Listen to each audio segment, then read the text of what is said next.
Abnormal Family? I'm back, and I know y'all have been waiting on this one. It's going to be the end of the Girl Scouts. It's going to be my conclusion. It took a lot of work. We put a lot of hours into this, and I think we have probably a conclusion that a lot of you haven't heard. Before I begin, I want to let y'all know, that the Facebook page is being closed down. To find our latest updates and our newest materials and stuff, go onto the community page under our YouTube page, and you will find all that was on the Facebook page will now be dropped on the community page for it to better be regulated, and it also makes it easier for us. So what I'm going to talk about is a Girl Scout murder case. We've done some on that, and I've got an ending conclusion. I kind of took this a different way, I think, than what a lot of the detectives in the case took it.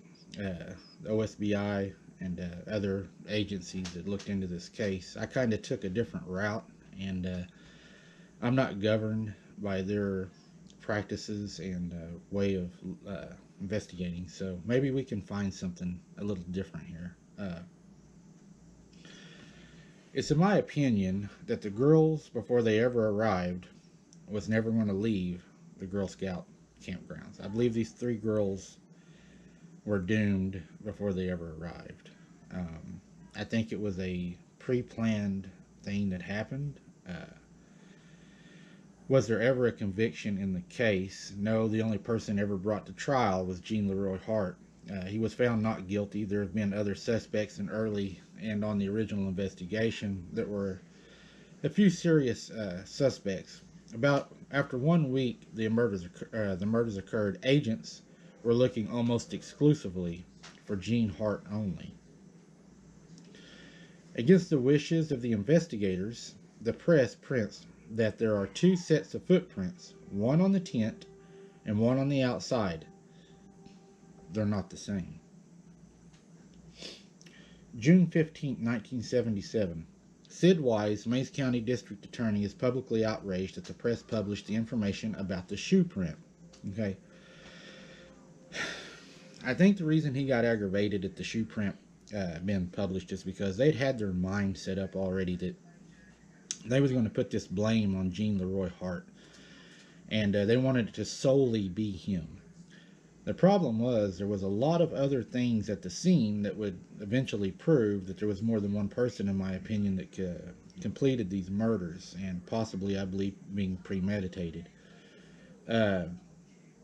If you go on, and as you're going to see as we go through this, you're going to see that there are other things I believe that were overlooked, maybe on purpose, maybe because of their investigative skills. But another thing I thought was really strange is there was fingerprints on the girl's body.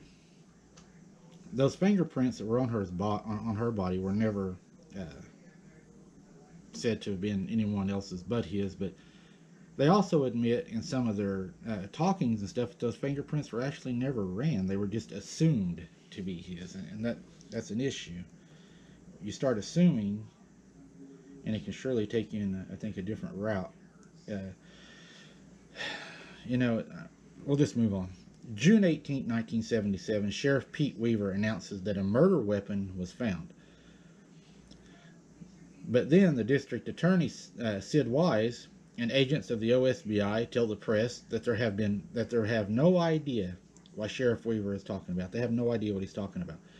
They even say there was no murder weapon found. So already, Sheriff is already trying to pin a murder weapon to the scene when you got the Oklahoma State Bureau of Investigation saying, along with the district attorney, we have no idea why he's saying that. When you start doing that, you start seeing signs of cover-ups, in my opinion. Sheriff Weaver was rumored to have personal feelings toward Gene Hart over his wife having an affair with him. There was a rumor that was going around town prior to the murders that there was an affair happening. Now, a deputy in the court said, while he was under oath, and also testified, that he had seen the photo they found in the cave in the sheriff's desk approximately 2 years earlier. This same photo was said to have been found in the cave, and this photo would later be used to try to link Gene Leroy Hart to the murders, saying that it was a photo that he would have been in possession of from the penitentiary that he was serving in. but the deputy says he saw it in the sheriff's desk. So there you have it again. It sounds like possible setup. Jimmy Bryan was murdered in July, Cherokee County, shortly after the Girl Scout murders in July of 1977. Travis Bryan, Jimmy's dad, said that when the Girl Scout murders came on TV, his son made the comment, "I know her," meaning he knew the staff worker, Miss Wilhite.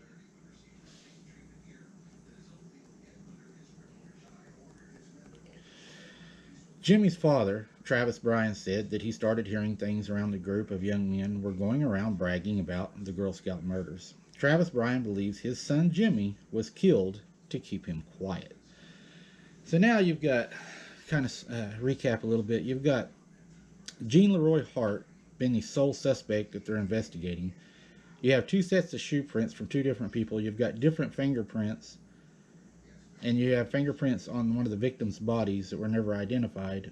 And now you've got a man that came forward that says his son and a group of kids were staying in his house, and they were hearing things going around that a group of young men were bragging about killing the Girl Scout girls. Again, this gets even better. Travis stated the boy stayed all night at his house 3 to 4 nights before the Girl Scouts were murdered. Travis stated one of the boys was wearing funny looking shoes. They looked like tire tread on them, he mentioned that to his wife. He also noticed that when the news showed the footprints in the cave that they was the same kids' funny looking shoe prints he had seen at his house. Travis said that his youngest son stated he knew Wilhite when he seen her on the news. Travis told authorities that the young men were bragging about killing the girls. They wouldn't do anything. So he actually went and told them that his son and this group of young men that stayed at his house were bragging that they had killed these young girls. He also said that his son was killed to keep him quiet about it. He saw the shoes in his house that the young man was wearing, and he said they were definitely different than any he had ever seen, but whenever they showed, Travis stated that the boys lived in the woods all their lives and in old cars and caves. And he said whenever they showed the old cave that Jean Leroy Hart was supposed to have been in, he recognized those sole prints as being the young man that had stayed in his house prior that were bragging about killing the Girl Scouts.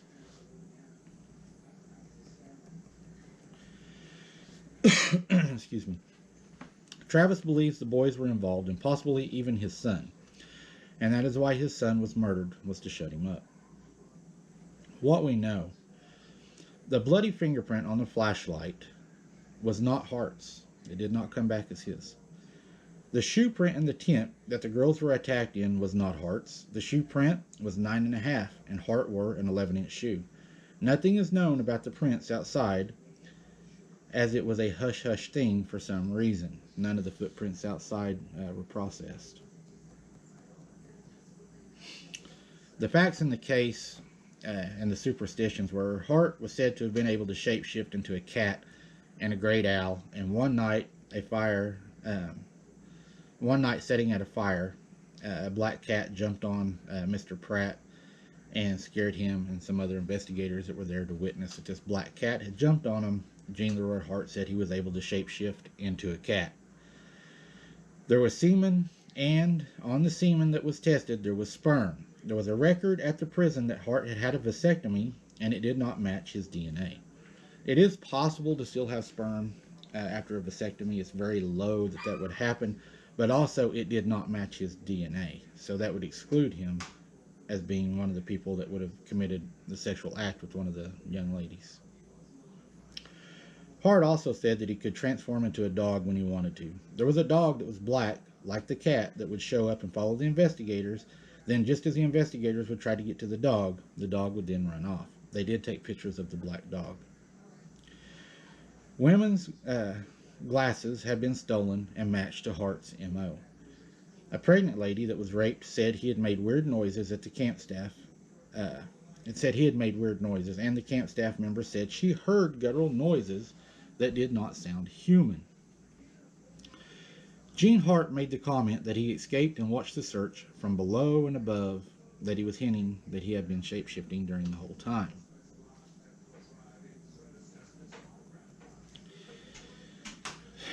Kind of the questions I have. Carla Wilhite was asked, "Did you see the flashlight?" Carla answers, no. How far from the body were you? She then answers, 5 feet. A female DNA was found in the tent that did not match the 3 victims. I do not see how she did not see the flashlight that was laying there. You can tell on the evidence pics that the big red flashlight is laying there in plain view. She then was standing there with the group and never seen the flashlight either. After being there for 5 minutes, she noticed all the other details of the females and not a flashlight, and after that she had seen the flashlight that night and observed it. She didn't even see the flashlight in the criminal pictures. There was a picture of the flashlight. It's very obvious that the flashlight is there. She noticed really detailed information of the scene, but did not notice the flashlight. That would make me wonder if the flashlight was maybe placed at the scene after the murder. Another thing that's interesting to me is that the females that were murdered, they were the youngest at the camp, and they were put into the most secluded area blocked by the shower house. Not only that, there was also supposed to be 4 girls in that tent that night. But for some reason, there was a mix-up that night, and the 3 youngest girls were placed into that tent, the most secluded area, blocked by the showers, all alone. I wonder who was in charge of placing the girls in those tents that night. It was rumored that Carla Wilhite was dating Gene Hart. It was a rumor that went around camp and the town. Is that why she wasn't afraid of the noises? She knew who it was and the light in the woods? Because, I mean, she was hearing all this and she went right back to sleep. I mean, if she knew who it was, she wouldn't be afraid. Because, I mean, even when they talked about, Wilhite said, well, I heard these noises when I went and checked it and it scared me, so I went back and I laid down. And then they heard a little girl yell for her mom. Nobody gets back up. She hears these weird noises that she even at one point says they sounded unhuman. But yet she's able to lay down in the woods, in the dark, hearing these weird noises, and just fall fast asleep.